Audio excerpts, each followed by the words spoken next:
ഈ ക്ലാസ് നമ്മൾ പഠിക്കാൻ പോകുന്നത് ആ, കുറച്ച് അല്ലാത്ത ടോപ്പിക്സ് ആണ്. അപ്പൊ ലെറ്റിന്റെ പാർട്സ് ഏതൊക്കെയാണെന്നൊക്കെ ഒന്ന് മനസ്സിലായാൽ മാത്രമേ ഇനിയുള്ള കാര്യങ്ങൾ നമുക്ക് പെട്ടെന്ന് ക്യാച്ച് ചെയ്യാൻ പറ്റത്തുള്ളൂ. ഓക്കെ, നമ്മൾ ആദ്യം പഠിക്കാൻ പോകുന്നത് feeding and thread cutting mechanism. Feeding and thread cutting mechanism. ഇപ്പൊ feeding and thread cutting mechanism നമുക്ക് നോക്കാം. അപ്പം it keeps automatic feeding on the tool for longitudinally and transversely. അതായത് നമ്മുടെ ടൂളിന് ലോഞ്ചിറ്റ്യൂഡിനലി മൂവ് ചെയ്യാൻ പറ്റും, ട്രാൻസ്വേഴ്സലി മൂവ് ചെയ്യാൻ പറ്റും. ലോഞ്ചിറ്റ്യൂഡിനലി മൂവ് ചെയ്യാൻ സഹായിക്കുന്ന ഭാഗമാണ് സാഡിൽ. ലോഞ്ചിറ്റ്യൂഡിനലി നമ്മുടെ ടൂളിനെ മൂവ് ചെയ്യാൻ സഹായിക്കുന്ന ഭാഗമാണ് സാഡിൽ. ട്രാൻസ്വേഴ്സലി ടൂളിനെ മൂവ് ചെയ്യാൻ സഹായിക്കുന്ന ഭാഗമാണ് ക്രോസ് സ്ലൈഡ്. നമ്മൾ കഴിഞ്ഞ ക്ലാസ്സിൽ പഠിച്ചതാണ്. ലോഞ്ചിറ്റ്യൂഡിനൽ മൂവ്മെന്റ് എന്ന് വെച്ചാൽ ലെഫ്റ്റ് ടു റൈറ്റ് മൂവ്മെന്റ്.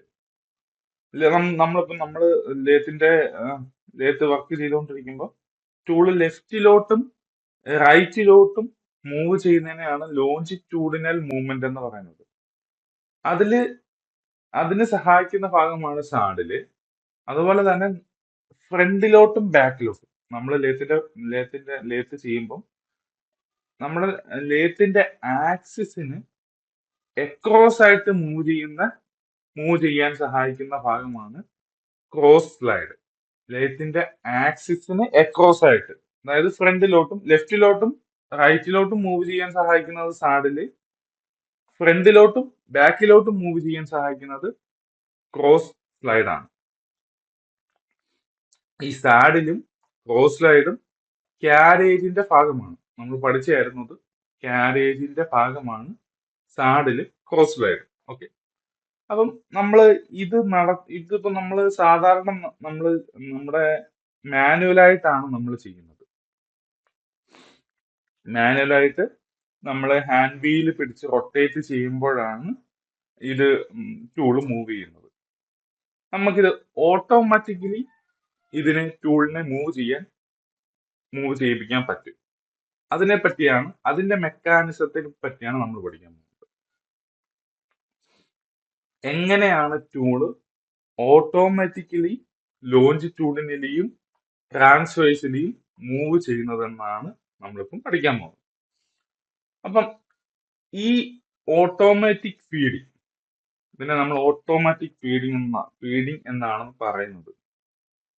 ഈ ഓട്ടോമാറ്റിക് ഫീഡിങ്ങിന് സഹായിക്കാൻ 7 പാർട്സ് ഉണ്ട്. 7 ഭാഗങ്ങൾ ചേർന്നിട്ടാണ് ഈ ഓട്ടോമാറ്റിക് ഫീഡിങ്ങിന് വേണ്ടി നമ്മളെ ഹെൽപ്പ് ചെയ്യുന്നത്. Spindle gear, Tumblr gear unit, fixed stud gear, change gear, quick change gear box, feed shaft, apron mechanism. അപ്പൊ നമുക്ക് ഓരോ പാർട്സിനെ പറ്റി പഠിക്കാം. അപ്പൊ ആദ്യം ഇതാണ് നമ്മുടെ ആ ഒരു ഗിയർ അറേഞ്ച്മെന്റ്. ഇതാണ് ഇത് മെയിൻ സ്പിൻഡിലാണ്. മെയിൻ സ്പിൻഡിലിന്റെ ഷാഫ്റ്റ് ആണ്. ഓക്കെ, ഇത് മെയിൻ സ്പിൻഡിലിന്റെ ഷാഫ്റ്റ്. അപ്പം ആദ്യം നമ്മൾ പഠിക്കാൻ പോകുന്നത് സ്പിൻഡിൽ ഗിയറിനെ പറ്റിയാണ്. Spindle gear it is fitted to the main spindle outside the headstock. അപ്പം സ്പിൻഡിൽ ഗിയർ എവിടാണ് അറ്റാച്ച് ചെയ്തേക്കുന്നത്? അതായത് നമ്മുടെ ഹെഡ് സ്റ്റോക്ക്, ഇത് നമ്മുടെ ഹെഡ് സ്റ്റോക്ക് ആണെന്ന് വെച്ചു. ഇതാണ് ഹെഡ് സ്റ്റോക്ക്, ഇതാണ് നമ്മുടെ സ്പിൻഡില്. ഈ സ്പിൻഡിലാണ് നമ്മൾ വർക്ക് ഹോൾഡിംഗ് ഡിവൈസസ് അസംബിൾ ചെയ്യുന്നത്. ഈ വർക്ക് ഹോൾഡിംഗ് ഡിവൈസസിലാണ് നമ്മൾ വർക്ക് പീസ് അറ്റാച്ച് ചെയ്യുന്നത്. ഓക്കെ, ഇത് ഹെഡ് സ്റ്റോക്കിന്റെ റൈറ്റ് സൈഡ്. ഇനി ഹെഡ് സ്റ്റോക്കിന്റെ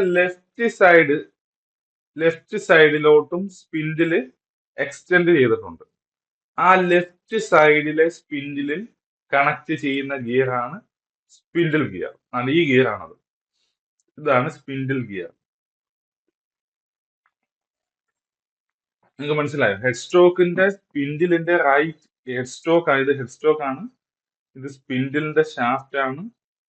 ഈ സ്പിൻഡിലിന്റെ റൈറ്റ് സൈഡില് ആണ് നമ്മൾ വർക്ക് ഹോൾഡിംഗ് ഡിവൈസസ് അസംബിൾ ചെയ്യുന്നത്.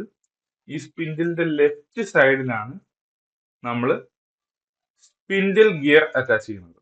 മനസ്സിലായി? അപ്പൊ ഈ സ്പിൻഡിൽ ഗിയർ റൊട്ടേറ്റ് ചെയ്യുമ്പം ഈ വർക്ക് ഹോൾഡിംഗ് ഡിവൈസും റൊട്ടേറ്റ് ചെയ്യും, ഈ സ്പിൻഡിൽ ഗിയറും റൊട്ടേറ്റ് ചെയ്യും. അപ്പം ജസ്റ്റ് മനസ്സിലായല്ലോ. അപ്പം എവിടാണ് സ്പിൻഡിൽ ഗിയർ അറ്റാച്ച് ചെയ്തിരിക്കുന്നത്? അത് മെയിൻ സ്പിൻഡിലാണ് അറ്റാച്ച് ചെയ്തിരിക്കുന്നത്. മെയിൻ സ്പിൻഡിലിന്റെ ഏത് ഭാഗത്താണ് അറ്റാച്ച് ചെയ്തിരിക്കുന്നത്? മെയിൻ സ്പിൻഡിലിന്റെ ലെഫ്റ്റ് സൈഡിലാണ് അറ്റാച്ച് ചെയ്തിരിക്കുന്നത്. അതുപോലെ തന്നെ അത് ഹെഡ് സ്റ്റോക്കിന്റെ പുറത്തായിരിക്കും. ഇപ്പൊ നിങ്ങൾക്ക് മനസ്സിലായെന്ന് വിചാരിക്കുന്നു. സ്പിൻഡിൽ ഗിയർ എവിടാണ് അറ്റാച്ച് ചെയ്തേക്കുന്നത്? മെയിൻ സ്പിൻഡിലാണ് സ്പിൻഡിൽ ഗിയർ അറ്റാച്ച് ചെയ്തേക്കുന്നത്. ഹെഡ് സ്റ്റോക്കിന് പുറത്ത് മെയിൻ സ്പിൻഡിൽ. ഓക്കെ. ഇനി രണ്ടാമത്തെയാണ് തമ്പർ ഗിയർ യൂണിറ്റ്. തമ്പർ ഗിയർ യൂണിറ്റ്, അതായത് ഇതാണ് ഈ രണ്ട് സാധനമാണ് തമ്പർ ഗിയർ യൂണിറ്റ്. കണ്ടല്ലോ, ഇത് connect spindle and fixed gear. ഈ സ്പിൻഡിലും ഈ ഫിക്സഡ് ഗിയറും തമ്മിൽ കണക്ട് ചെയ്യാൻ ഉപയോഗിക്കുന്ന പാർട്ടാണ് തമ്പർ ഗിയർ. ഇപ്പൊ സ്പിൻഡിലിൽ നിന്നും പവർ തമ്പർ ഗിയർ വഴിയാണ് ഫിക്സഡ് ഗിയറിലേക്ക് എത്തുന്നത്. സ്പിൻഡിലിൽ നിന്നും പവർ തമ്പർ ഗിയർ വഴിയാണ് ഫിക്സഡ് ഗിയറിലേക്ക് എത്തുന്നത്. It is also called reversing gear unit two change the direction of speed. ഈ തമ്പർ ഗിയറിന് നമ്മൾ വേറൊരു പേരും കൊണ്ട് വിളിക്കും, റിവേഴ്സ് ഗിയർ. എന്താണെന്ന് ചോദിച്ചു കഴിഞ്ഞാൽ, നമുക്ക് ഈ സ്പിൻഡിലിന്റെ സെയിം ഡയറക്ഷനിലും നമുക്ക് ഫിക്സഡ് ഗിയറിനെ റൊട്ടേറ്റ് ചെയ്യാൻ പറ്റും.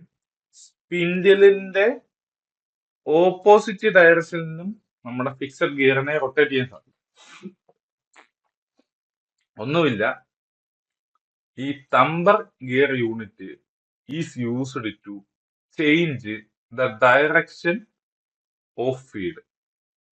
അതായത് ഇത് കണ്ടു, ഇതൊരു ലിവറാണ്. ഈ ലിവറിൽ പിടിച്ച് ഈ ലിവറിനെ നമുക്ക് അങ്ങോട്ടും തിരിക്കാം, ലെഫ്റ്റിലോട്ടും തിരിക്കാം, റൈറ്റിലോട്ടും തിരിക്കാം. അപ്പം ഈ രണ്ട് ഗിയറും മാറി മാറി എൻഗേജ് ആവും. അപ്പം ഇതിപ്പം ഫസ്റ്റ് ഗിയർ, ഇതിപ്പോ എൻഗേജ് ചെയ്തിരിക്കുന്നത് ഫസ്റ്റ് ഗിയർ, ഇതിപ്പോ എൻഗേജ് ചെയ്തിരിക്കുന്നത് സെക്കൻഡ് ഗിയർ. അപ്പൊ ഫസ്റ്റ് ഗിയർ എൻഗേജ് ചെയ്യുമ്പം fixed gear clock vice rotate ചെയ്യുന്നു എന്ന് നമുക്ക് അസ്യൂം ചെയ്യാം, ക്ലോക്ക് വൈസിൽ. അപ്പൊ നമുക്ക് ഇനി ആന്റി ക്ലോക്ക് വൈസിൽ ഫിക്സഡ് ഗിയർ റൊട്ടേറ്റ് ചെയ്യണം. അപ്പൊ നമ്മൾ എന്ത് ചെയ്താൽ മതി? ഈ സാധനത്തിനെ പിടിച്ച് ഈ ഹാൻഡ് ലിവറിനെ പിടിച്ച് തിരിച്ചാൽ മതി. അപ്പൊ സെക്കൻഡ് ഗിയർ എന്തുമായിട്ട് എൻഗേജ് ചെയ്യും? സെക്കൻഡ് ഗിയർ നമ്മുടെ മെയിൻ സ്പിൻഡിലുമായിട്ട് എൻഗേജ് ചെയ്യും. അതുപോലെ തന്നെ സെക്കൻഡ് ഗിയർ നമ്മുടെ ഫിക്സഡ് ഗിയറുമായിട്ട് എൻഗേജ് ആവും. അപ്പൊ ഇവിടെ ഡയറക്ഷൻ ചേഞ്ച് ആവും. ഇത്രയേ ഉള്ളൂ തമ്പർ ഗിയർ യൂണിറ്റ്. അപ്പം ജസ്റ്റ് ഞാനൊരു ബ്രീഫായിട്ട് പറയാം. തമ്പർ ഗിയർ യൂണിറ്റ് സ്പിൻഡിൽ ഗിയറിനെയും ഫിക്സഡ് ഗിയറിനെയും, ഇത് സ്പിൻഡിൽ ഗിയർ, ഇത് ഫിക്സഡ് ഗിയർ, സ്പിൻഡിൽ ഗിയറിനെയും ഫിക്സഡ് ഗിയറിനെയും കണക്ട് ചെയ്യുന്നു, ഒന്നാമത്തെ പോയിന്റ്. അതുപോലെ തന്നെ tumbler gear is also known as reversing gear. എന്തുകൊണ്ടാണ് റിവേഴ്സിംഗ് ഗിയർ എന്ന് വിളിക്കുന്നത്? തമ്പർ ഗിയർ ഉപയോഗിച്ച് ഫിക്സഡ് ഗിയറിന്റെ ഡയറക്ഷൻ നമുക്ക് ചേഞ്ച് ചെയ്യാൻ സാധിക്കും. അത്രയും പോയിന്റേ ഉള്ളൂ. ഓക്കെ, ഇനി നമുക്ക് അടുത്ത പോയിന്റിലേക്ക് പോവാം. ഇനി അടുത്താണ് ഫിക്സഡ് സ്റ്റഡ് ഗിയർ. അതായത് നമ്മൾ ഫിക്സഡ് ഗിയറിനെ പറ്റിയാണ് പറയുന്നത്. അതായത് ഫിക്സഡ് ഗിയർ എന്ന് പറയുന്നത് നമ്മുടെ മെയിൻ സ്പിൻഡിൽ ഗിയറിൽ നിന്നും തമ്പർ ഗിയർ വഴി ഫിക്സഡ് സ്റ്റഡ് ഗിയറിലേക്കാണ് പവർ എത്തുന്നത്. ഓക്കെ, അത്രയേ ഉള്ളൂ. മെയിൻ സ്പിൻഡിൽ നിന്നും പവർ ഫിക്സഡ് സ്റ്റഡ് ഗിയറിലേക്ക് തമ്പർ ഗിയർ വഴി എത്തുന്നു. ഇനി change gear unit. Change gear unit ഒന്നുമില്ല. Change gear unit for changing the driver and driven for changing the feed. നമുക്ക് നമ്മുടെ ടൂള് പല ഫീഡിൽ മൂവ് ചെയ്യിപ്പിക്കണം. പല ഫീഡിലും പല സ്പീഡിലും നമുക്ക് മൂവ് ചെയ്യിപ്പിക്കണം. അപ്പൊ നമുക്ക് പല ഗിയറുമായിട്ട് മെഷ് ചെയ്യേണ്ടി വരും. അപ്പൊ അങ്ങനെ ആ ഒരു അറേഞ്ച്മെന്റിനെയാണ് നമ്മൾ ചേഞ്ച് ഗിയർ യൂണിറ്റ് എന്ന് പറയുന്നത്. നമുക്ക് വേരിയസ് സ്പീഡ് കിട്ടാൻ വേണ്ടി ഉള്ള ഗിയറിന്റെ അറേഞ്ച്മെന്റിനെയാണ് നമ്മൾ ചേഞ്ച് ഗിയർ യൂണിറ്റ് എന്ന് പറയുന്നത്. ഇനി അടുത്ത quick change gear box. Quick change gear ബോക്സിലാണ് it provided with levers outside the box casting. It has shifting levers for changing the machine of the gear. അതായത് ഗിയറിനെ ചേഞ്ച് ചെയ്യാനുള്ള ലിവേഴ്സ് എല്ലാം quick change gear ബോക്സിലായിരിക്കും കാണപ്പെടുന്നത്. Okay. പിന്നെ feed shaft. Feed shaft എന്ന് പറയുന്നത് നമ്മുടെ ഔട്ട്പുട്ട്, നമ്മുടെ സ്പിൻഡിലിൽ നിന്നും റൊട്ടേഷൻ ഫീഡ് ഷാഫ്റ്റിൽ എത്തുന്നു. അപ്പൊ നമ്മുടെ സ്പിൻഡിൽ ആണ് ഇൻപുട്ട്, ഫീഡ് ഷാഫ്റ്റ് ആണ് ഔട്ട്പുട്ട്. ഈ ഫീഡ് ഷാഫ്റ്റ് ആണ് ക്യാരേജുമായിട്ട് കണക്ട് ചെയ്തിരിക്കുന്നത്. Feed shaft connects to the carriage. Feed shaft connect to the carriage. അങ്ങനെ ഈ ഫീഡ് ഷാഫ്റ്റിന്റെ സഹായത്തോടാണ് ക്യാരേജ് മൂവ് ചെയ്യുന്നത്. ഇത്രയും കാര്യങ്ങളേ ഉള്ളൂ ഓട്ടോമാറ്റിക് ഫീഡ് മെക്കാനിസത്തിനെ പറ്റി നമുക്ക് പഠിക്കാം. അപ്പൊ നിങ്ങൾക്ക് മനസ്സിലായല്ലോ, ഇതാണ് നമ്മുടെ സ്പിൻഡിൽ ഗിയർ. സ്പിൻഡിൽ ഗിയറിന് പവർ കിട്ടുന്നത് സ്പിൻഡിൽ ഷാഫ്റ്റ് വഴിയാണ്. സ്പിൻഡിൽ ഗിയർ തംബ്ലർ ഗിയറുമായിട്ട് കണക്ട് ചെയ്തിരിക്കുന്നു. തംബ്ലർ ഗിയർ ഫിക്സഡ് ഗിയറുമായിട്ട് കണക്ട് ചെയ്തിരിക്കുന്നു. ഇനി ഫിക്സഡ് ഗിയറിൽ നിന്നും മറ്റ് ഗിയേഴ്സ് വഴി ഫീഡ് ഷാഫ്റ്റിലേക്ക് കണക്ഷൻ പോകും. ഓക്കെ. അപ്പൊ തംബ്ലർ ഗിയർ മെയിനായിട്ട് നമുക്ക് പഠിക്കേണ്ടത് ഈ സ്പിൻഡിൽ ഗിയർ എവിടാണ് കണക്ട് ചെയ്തിരിക്കുന്നത്? സ്പിൻഡിൽ ഷാഫ്റ്റിൽ. സ്പിൻഡിൽ ഗിയർ എന്തുമായിട്ടാണ് കണക്ട് ചെയ്തിരിക്കുന്നത്? തംബ്ലർ ഗിയർ. തംബ്ലർ ഗിയറിന്റെ ഫംഗ്ഷൻ എന്താണ്? It is A reversing gear.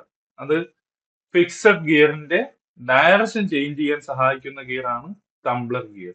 നമുക്ക് ക്ലോക്ക് വൈസിലും റൊട്ടേറ്റ് ചെയ്യാം, ആന്റി ക്ലോക്ക് വൈസിലും റൊട്ടേറ്റ് ചെയ്യാം. പിന്നെ ചേഞ്ച് ഗിയർ യൂണിറ്റിന്റെ ഫംഗ്ഷൻ എന്താണ്? പല വേരിയസ് സ്പീഡ് കിട്ടാൻ വേണ്ടി നമുക്ക് ഉള്ള ഗിയേഴ്സിന്റെ അറേഞ്ച്മെന്റിനാണ് ചേഞ്ച് ഗിയർ യൂണിറ്റ് എന്ന് പറയുന്നത്. ക്വിക്ക് ചേഞ്ച് ഗിയർ ബോക്സ് ആണ്. ഈ ഷിഫ്റ്റിംഗ് ലിവേഴ്സും ഒക്കെ കാണപ്പെടുന്നത് ക്വിക്ക് ചേഞ്ച് ഗിയർ ബോക്സിലാണ്. അതുപോലെ തന്നെ ഫീഡ് ഷാഫ്റ്റ് ആണ് നമ്മുടെ ഔട്ട്പുട്ട് ഓഫ് ദിസ് മെക്കാനിസം. ഈ ഫീഡ് ഷാഫ്റ്റ് ആണ് എന്തുമായിട്ട് കണക്ട് ചെയ്തിരിക്കുന്നത്? ഫീഡ് ഷാഫ്റ്റ് ആണ് ക്യാരേജുമായിട്ട് കണക്ട് ചെയ്തിരിക്കുന്നത്.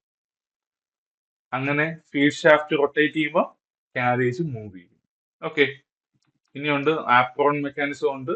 അപ്പൊ ഫീഡ് ഷാഫ്റ്റിൽ നിന്നും പവർ നമ്മുടെ ക്യാരേജിലെത്തുന്നു. ക്യാരേജിനകത്ത് apron mechanism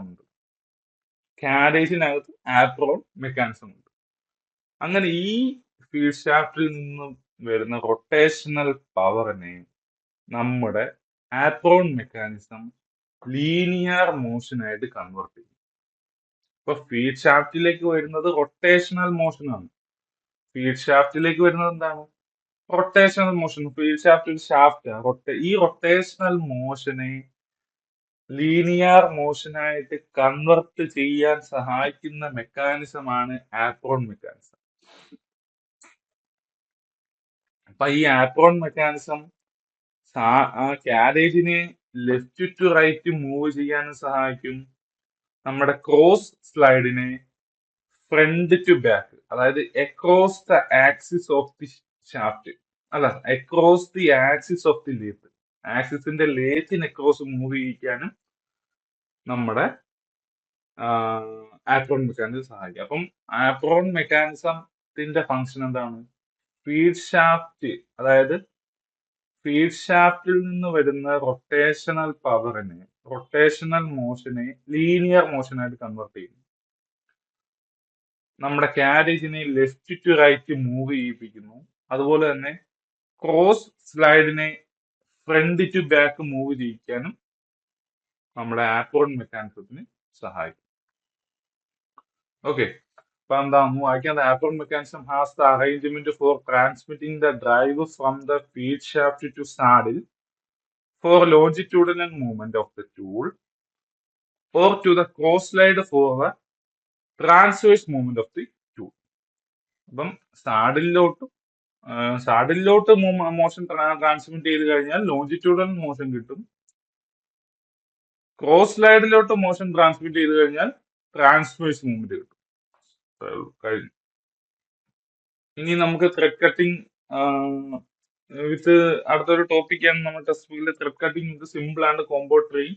simple gear train എന്ന് പറയുമ്പോൾ അതിനകത്ത് ഒരു ഡ്രൈവർ ഗിയറും ഒരു ഡ്രിവൺ ഗിയറും മാത്രമേ കാണത്തുള്ളൂ. കോമ്പൗണ്ട് ഗിയർ ട്രെയിനകത്ത് it has more than one driver and one driven wheel.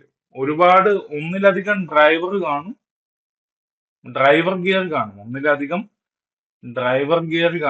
പക്ഷേ ഒരു ഡ്രിവൺ വീലേ കാണത്തുള്ളൂ. ഇപ്പം കോമ്പൗണ്ട് ഗിയർ ട്രെയിൻ ആണ് നമ്മൾ ഉപയോഗിക്കുന്നതെങ്കിൽ നമുക്ക് പല ഗിയർ റേഷ്യോ നമുക്ക് കിട്ടും, പല ഫീഡ് നമുക്ക് കൊടുക്കാൻ സാധിക്കും. അപ്പൊ സിമ്പിൾ ഗിയർ ട്രെയിനിന്റെ പ്രശ്നം എന്താണ്? അതിനകത്ത് ഒരു ഡ്രൈവറും ഒരു ഡ്രിവണുമേ ഉള്ളൂ, ഒരൊറ്റ സ്പീഡ് റേഷ്യോയെ കിട്ടത്തുള്ളൂ. കോമ്പൗണ്ട് ഗിയർ ട്രെയിനിന്റെ ഗുണം എന്താണ്? അതിനകത്ത് ഒന്നിലധികം ഡ്രൈവർ ഉണ്ട്, പക്ഷെ ഒരു ഡ്രിവണേ ഉള്ളൂ. അതുകൊണ്ട് നമുക്ക് വേരിയസ് ഗിയർ റേഷ്യോസ് അച്ചീവ് ചെയ്യാൻ സാധിക്കും. ഇനി അടുത്ത ടോപ്പിക്കാണ് ഫേസിങ് ആൻഡ് റഫിങ്. ഞാൻ ടെസ്റ്റിന്റെ അതേ പാറ്റേണിൽ ഫോളോ ചെയ്യുന്നു. ഫേസിങ് ആൻഡ് റഫിങ്. അടുത്ത നമ്മൾ പഠിക്കാൻ പോകുന്നത് എന്താണ് ഫേസിങ്, എന്താണ് റഫിങ്. ഓക്കെ, അപ്പൊ നമ്മൾ ആദ്യം ജസ്റ്റ് ഇതിന്റെ ഒരു ഫസ്റ്റ് ഓപ്പറേഷൻ ആണ് ഫേസിങ് ആൻഡ് റഫിങ്. Phasing is an operation of removing metal from the workpiece by feeding the tool at right angles to the axis of the work. Phasing may be rough and finish phasing. Rough phasing remove excess material. Finish phasing remove metal for getting good finish, so less amount of metal is removed here. In rough phasing, tool move periphery to the center. In finished phasing, tool move center of the work to the periphery. അപ്പൊ എന്താണ് phasing? Facing എന്ന് പറയുന്നത് it's a process of removing metal. മനസ്സിലായല്ലോ? മെറ്റലിനെ remove ചെയ്യുന്ന process ആണ് facing. അപ്പം എന്താണ് facing? It is feeding the tool right angles to the axis of the work. അതായത് നമ്മുടെ ഒരു വർക്ക് പീസ് എടുക്കുക, ഒരു സിലിണ്ടറിക്കൽ വർക്ക് പീസ് എടുക്കുക. ഒരു സിലിണ്ടറിക്കൽ വർക്ക് പീസ് ആണ്. ഈ സിലിണ്ടറിക്കൽ വർക്ക് പീസ് നമ്മൾ എടുക്കുന്ന സമയത്ത് നമുക്ക് നമ്മുടെ വർക്ക് ഹോൾഡിംഗ് ഡിവൈസസിൽ അറ്റാച്ച് ചെയ്യണം, ടെയിൽ സ്റ്റോക്കുമായിട്ട് കണക്ട് ചെയ്യണം. അപ്പൊ ഇതിന്റെ രണ്ട് ഫേസും ഫ്ലാറ്റ് ആയിരിക്കണം. ഇവിടെ റഫ്നെസ് കാണാം. രണ്ട് ഫേസസും ഫിനിഷ് ആയിരിക്കണം. ഇത് ഫസ്റ്റ് ഫേസ്, ഇത് സെക്കൻഡ് ഫേസ്. ഈ രണ്ട് ഫേസും ഫിനിഷ് ആയിരിക്കും, എങ്കിലും നമുക്ക് എല്ലാം അറ്റാച്ച് ചെയ്യാനൊക്കെ സാധിക്കത്തുള്ളൂ. അപ്പൊ ഈ രണ്ട് ഫേസസ് ഫിനിഷ് ചെയ്യുന്ന പ്രോസസ്സിനെയാണ് നമ്മൾ ഫേസിങ് എന്ന് പറയുന്നത്. അപ്പൊ നമ്മളെ സംഭവം എന്ന് പറയുമ്പോൾ ഇതാണ് നമ്മുടെ വർക്ക് പീസിന്റെ ആക്സിസ്. അപ്പൊ ഇതാണ് നമ്മുടെ ടൂൾ. ഞാൻ ഒരു എക്സാമ്പിൾ പറയാം. ഇതാണ് നമ്മുടെ ടൂള്. അപ്പൊ ഈ ടൂളിന് ഈ വർക്ക് പീസിന് പെർപെൻഡിക്കുലർ ആയിട്ട് ടൂൾ എന്ത് ചെയ്യും? മൂവ് ചെയ്യും. അതായത് ടൂൾ ഇങ്ങനെ മേളോട്ട് ഇങ്ങനെ മൂവ് ചെയ്യും. അപ്പൊ ഈ ഫേസ് കട്ടാവും. ഈ ഫിഗർ കാണുന്നത്. നമ്മുടെ കട്ടിംഗ് ടൂൾ ഉപയോഗിച്ച് നമ്മുടെ ഫേസ് നെക്രോസ് ആയിട്ട് ഇങ്ങനെ മൂവ് ചെയ്യും. ഇത് കട്ടിംഗ് ടൂൾ നമ്മൾ ആദ്യം പെരിഫറയിൽ നിന്നും സെന്ററിലോട്ട് ഇങ്ങനെ മൂവ് ചെയ്യും. അപ്പൊ ഈ റഫ് സർഫസ് എന്ത് ചെയ്യും? റിമൂവ് ആയി പോകും. അപ്പൊ ഫേസിങ് ഫേസിങ് എന്താണെന്ന് മനസ്സിലായല്ലോ. ഫേസിങ് നമ്മൾ ചെയ്യുന്നത് ഫേസസിലാണ്. നമ്മുടെ വർക്ക് പീസിന്റെ രണ്ട് ഫേസസിലാണ് ഫേസിങ് ചെയ്യുന്നത്. എന്തിനാണ് ഫേസിങ് ചെയ്യുന്നത്? രണ്ട് ഫേസസിന് നല്ല സർഫസ് ഫിനിഷ് കിട്ടാൻ വേണ്ടിയാണ് ഫേസിങ് ചെയ്യുന്നത്. അപ്പൊ എങ്ങനെയാണ് ഇവിടെ ടൂൾ മൂവ് ചെയ്യുന്നത്? ടൂൾ മൂവ് ചെയ്യുന്നത് right angles to the axis of the workpiece. ഇപ്പൊ ഇതാണ് നമ്മുടെ വർക്ക് പീസിന്റെ ആക്സിസ്. ഈ ആക്സിസിന് പെർപെൻഡിക്കുലർ ആയിട്ടാണ്, അതായത് ഈ ഒരു ഡയറക്ഷനിലാണ് ടൂൾ മൂവ് ചെയ്യുന്നത്. കണ്ടോ? ഈ ഒരു ഡയറക്ഷനിലാണ് ടൂൾ, ഈ ഡയറക്ഷനിലാണ് ടൂൾ മൂവ് ചെയ്യുന്നത്. ഇത് നമ്മുടെ ആക്സിസ്, ഇത് വർക്ക് പീസിന്റെ ആക്സിസ്. ഈ ആക്സിസിന് പെർപെൻഡിക്കുലർ ആയിട്ടാണ് ടൂൾ മൂവ് ചെയ്യുന്നത്.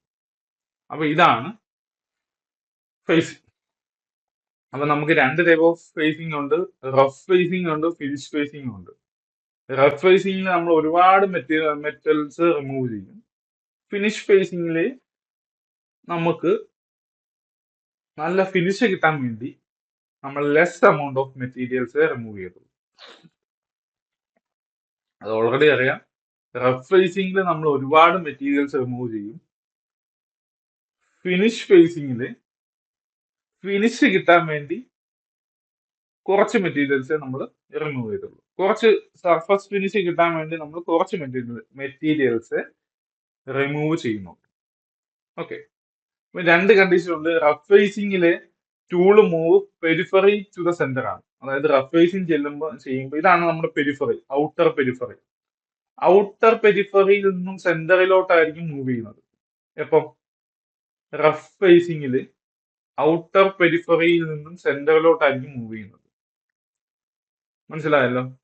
ഇനി ഫിനിഷ് ഫേസിങ്ങിൽ നേരെ തിരിച്ചായിരിക്കും. ഫിനിഷ് ഫേസിങ്ങില് സെന്ററിൽ നിന്നും ഔട്ടർ പെരിഫറിയിലോട്ടായിരിക്കും ടൂൾ മൂവ് ചെയ്യുന്നത്. അപ്പൊ ആ ഒരു മോഷൻ നമ്മൾ പഠിച്ചു നോക്കണം.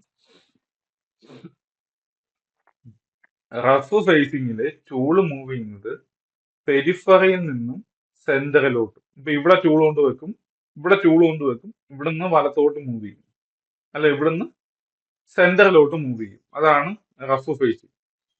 ഇനി ഫിനിഷ് ഫേസിങ്ങിൽ നമ്മൾ സെന്ററിൽ ടൂൾ കൊണ്ടുവെക്കും, സെന്ററിൽ ഇവിടെ ടൂൾ കൊണ്ടുവെക്കും, സെന്ററിൽ ടൂൾ കൊണ്ടുവച്ചിട്ട് ലെഫ്റ്റിലോട്ട് മൂവ് ചെയ്യും.